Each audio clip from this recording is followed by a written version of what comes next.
تختلف أحوال الناس في استقبالهم لرمضان، منهم من تشغله المباريات والمنافسات الرياضية، ومنهم من يمضي أيام الشهر ولياليه في متابعة المسلسلات والبرامج، وصنف آخر همه الأكل والشرب والتسوق.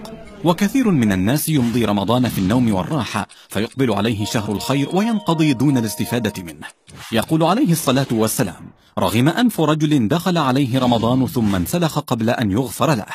ولئلا ننطوي تحت هذا الوصف، علينا أن نستعد لاستقبال شهر رمضان بعزيمة قوية ونية صادقة بأن نستغل أيامه ولياليه لنفوز برضا الله، ونكون كشخص دخل مزرعة مليئة بأنواع الثمار والطيبات فيجمع منها قدر طاقته. خطط لاستغلال وقتك في رمضان ولتبدأ من الآن.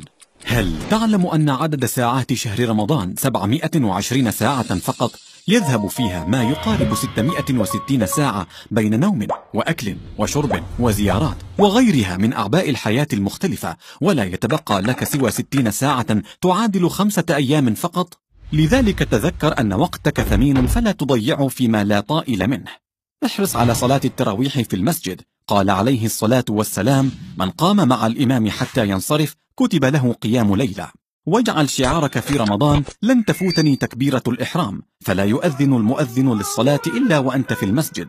أكثر من تلاوة القرآن واعقد العزم على ختم كتاب الله ولو ختمة واحدة، وستجد الوقت الكافي بعد أذان كل صلاة. وليكن هدفك تدبره والعمل بما فيه وليس زيادة عدد الختمات.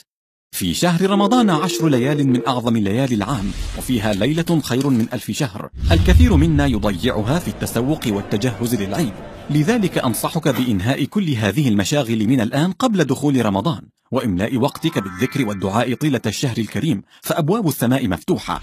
رمضان ضيف قادم، فأحسن استقباله.